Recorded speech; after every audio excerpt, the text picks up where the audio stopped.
हमारे घर के चावल तो कभी कमता ही नहीं है, भरा का भरा ही रहता है। उनके घर में कोई भी मेहमान या शिव शिष्य जाता था तो नीलम माँ कुकर में चावल दाल सब्जी देकर बना देती थी और सबको प्रसाद के रूप में वितरण करती थी।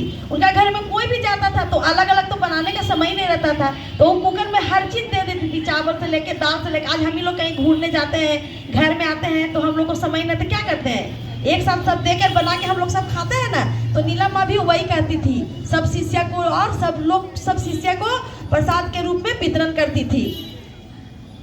नीलम माँ बहुत ही दयालु थी।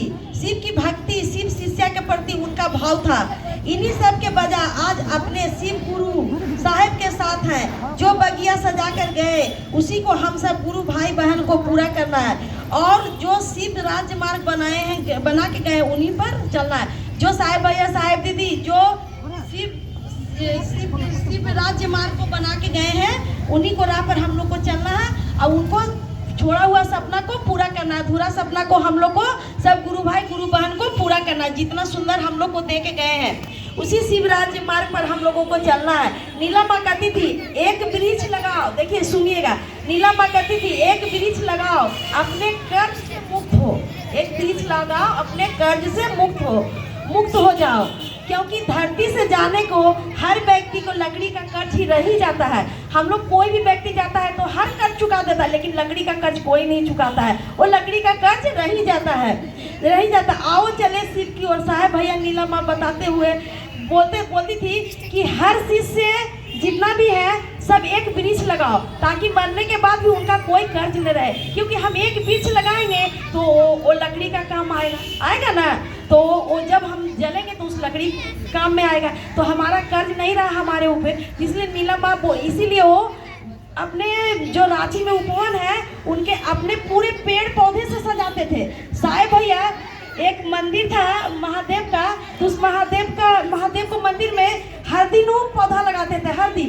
तो नीलम माँ बोली कि आप हर दिन पौधा क्यों लगाते हैं, अपने घरों में क्यों नहीं पौधा लगाते हैं? तो बोले कि मेरे महादेव को सुंदर होना चाहिए, मेरे महादेव को फूलों में सुगंध जाना चाहिए। हमें क्या, हम तो उनका शिष्य हैं। जब वो सुगंधित होंगे तो हम लोग भी सुगंधित होंगे। इसलिए हम अपने गुरु से बहुत प्यार करते हैं, इसलिए हम अपने गुरु को दरबार को सजाते हैं। इसलिए हर दिन हम एक पौधा लगाते हैं और अपने गुरु का दरबार को सजाते हैं। इसलिए सब गुरु बना, हर गुरु बना अपने एक पौधा लगाइए, ताकि हम लोग को गर्ज न रहे इसी लकड़ी का। नीलम माँ बताते हैं रास्ते पर चले और अपने जीवन को शिवमय बनाए, खुद को भी शिवमय बनाए, हम लोग को भी शिवमय बनाए। नीलम माँ कहती थी कि ऐसा चर्चा कीजिए कि बोलने वाला भी शिव भाव में हो और सुनने वाला भी शिव भाव में हो, दोनों शिव भाव में हो, तभी चर्चा होती है, नहीं तो चर्चा नहीं। चर्चा का मतलब होता है शिव की चर्चा, शिव की बातें करना। अब हम चर्चा में आ गए और इधर उधर की बातें किए तो क्या शिव चर्चा हुआ? अगर हम किसी के शादी में जा रहे हैं तो उन्हीं का ना शादी हो रहा है और किसी का तो शादी नहीं देख रहे हैं ना, तो उन्हीं का ना गाना बजाना कर रहे हैं कि फलना का शादी हो रहा है, उसका नाम ही से हम लोग ढोल बाजा बजा रहे हैं ना।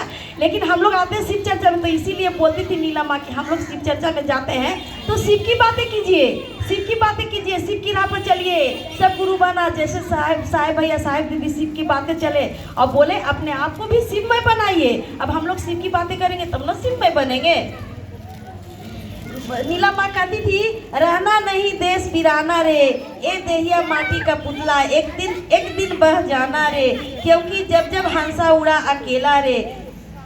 नीलम माँ बोलती थी कि ये तो माटी का पुतला है, ये तो रहेगा नहीं, ये तो एक दिन चला जाएगा। और जब लोग गए तो अकेला ही गया, उसके साथ कोई गया? तो बोले कि ये रहना नहीं देश वीराना रे, जब हंसा उड़ा अकेला रे। ये क्या है? हम लोग एक मुट्ठी राख हैं। हमारे गुरु मैसेज देते हैं, वो राख लगा के मैसेज देते हैं कि तुम एक मुट्ठी राख हो, और वही राख हम लगाते हैं। तो हम लोग को किसी को अपने आप पर अहंकार गुमान नहीं करना है, हम लोग को शिव का शिष्य बनना है, क्योंकि हम लोग तो एक मुट्ठी का राख है। कितना भी धन दौलत बना ले तो वो धन दौलत यही रहेगा, और एक मुट्ठी राख बन के अपने गुरु के चरणों में चले जाएंगे। आज देखिए हम आप शिव गुरु के द्वारा एक दूसरे को जाने, शिव परिवार पहचाने, अगर हम लोग शिव की बातें नहीं करिएगा, शिव से नहीं जुड़िएगा, तो शिव के शरण में जब जाइएगा तो शिव हमारा गुरु हमको पहचानेंगे नहीं पहचानेंगे, लेकिन जब उनका बात करेंगे, जब उनका द्वार पर जाएंगे तभी ना बुलाएंगे, तभी ना बोलेंगे कि ये शिष्य हमारा शिष्य है, अपने शरण में बुलाएंगे। जैसे हम लोग बोलते हैं गुरु बना बैठिए, अगर नहीं जानेंगे तो कैसे बोलेंगे बैठिए। तो हमारे साहब भैया साहब दीदी बहुत ही सुंदर चीज दे के गए हैं। ये 3 सूत्र नहीं, ये 3 सूत्र हीरा मोती के बराबर है। अगर हीरा मोती भी इससे कम ही पड़ जाएगा, लेकिन ये 3 सूत्र नहीं पड़ेगा। आज देखिए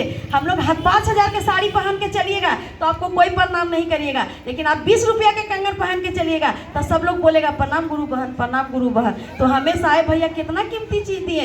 ये नाम है 20 रुपया, लेकिन 20 करोड़ से भी ज्यादा है। तो हमें साहब भैया साहब दीदी को जितना भी धन्यवाद जनाइए कमी है। आज हमें साहब भैया साहब दीदी नहीं बताते कि हम उनका महादेव हमारा गुरु है, तो हम लोग जानते हैं नहीं जानते। तो माँ बाबा सब लोग पूजा किए, लेकिन गुरु के रूप में किसी ने बताया। आज हमारे साहब भैया साहब दीदी हमें गुरु के रूप में बताए। कितना सुंदर चीज दिए, कितना बढ़िया चीज दिए। आज हम लोग देखिए कितना सुंदर बगिया सजा हुआ है। आज जगधात्री भवन